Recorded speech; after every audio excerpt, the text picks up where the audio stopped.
Bird flu is a type of influenza that primarily affects birds.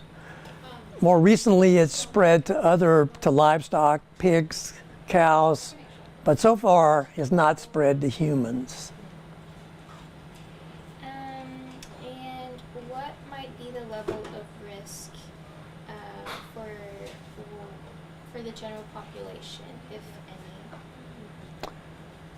All of the cases in the United States, and just a small number, maybe 60, 65 cases, all of them have lived on farms and had direct exposure to infected poultry primarily, but a few to cows. I'm not sure there have been any related to pigs, but all those people worked on farms. So if you got flu-like symptoms or on the farm, I'd be concerned.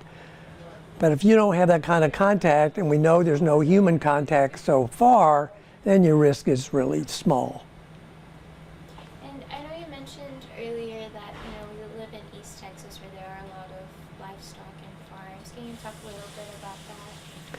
Well, obviously farms and infected animals and birds are the risk factors. So places like the central United States, including Texas, I mean, you can't go 10 miles without having a poultry farm or seeing cattle, and so pretty high risk in terms of numbers. But if you don't work on the farm, your exposure is negligible, and what you get in the supermarket and stuff is all safe.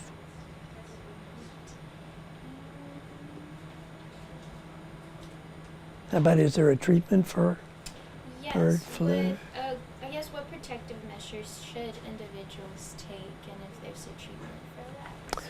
Well, the CDC has some guidelines for individuals. There's a website called cdc.gov, and generally it's to wear respiratory protection, a mask, if you're around or work in that kind of an environment. I mean, we have the same kind of environment if we had a lot of influenza, and obviously we did that with COVID. So it's good protection about respiratory spread viral infections.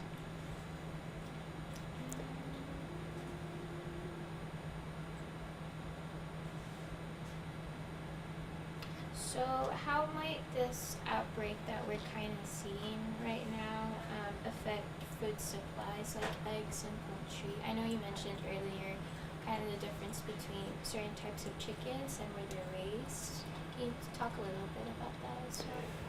Bird flu tends to attack older chickens, and the older chickens that we raise eggs. And that's the reason you're having trouble finding eggs, and when you find them, they're really expensive. But if you just look for chicken meat, you don't have any trouble finding it, and that's because they tend to be very young, maybe 6 months of age, when their risk for getting bird flu is very, very low. But we're going to continue to have trouble with eggs because of the age group that are attacked among the chickens. Well, I think the spread between humans would be picked up very quickly as soon as we did the test and realized they don't work on a farm. And our ability to identify genetically the presence of the flu, and like we have it in Tyler right here on campus. So we would know very quickly, and we monitor all that. And they're working on a specific test for wastewater. Right now the wastewater just says flu.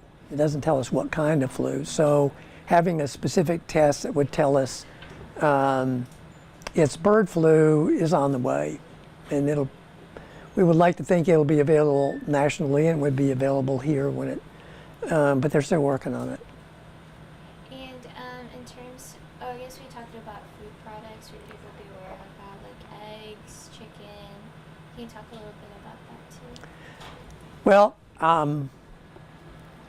the flocks are tested for influenza, for bird flu. And generally, if they're positive, the flocks are slaughtered. And so I don't know what the guidelines are for testing them, but obviously Some areas have had to slaughter millions and millions of chickens, and that's why we've had trouble with having available eggs. But what the products that you buy are from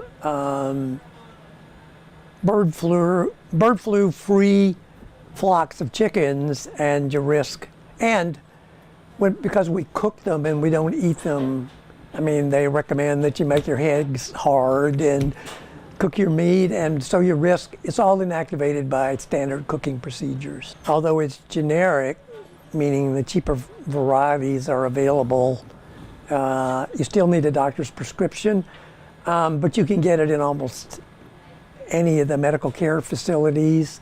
Most of them do testing on site, and the testing may take as little as 15 to 30 minutes if it's done using genetic testing. So you can go in, get your test, find out pretty quickly whether you're positive or not, as well as for a number of other viruses. Almost all the tests now test for COVID and influenza, and there's a 27 test which tests for 27 different viruses. So the idea is, no, you don't have influenza, no, you don't have bird flu, but you have a cold virus, or you have, whatever's going, RSV, whatever's going around in the community. All of those can be now tested for, and it's not that far away when you could, and in some ways, it's not just a negative test for one infection, it tells you what you have. And then you can decide whether it's something you should be worried about or not. People can handle knowing the diagnosis, and we're just really entering the phase when you can tell what you have.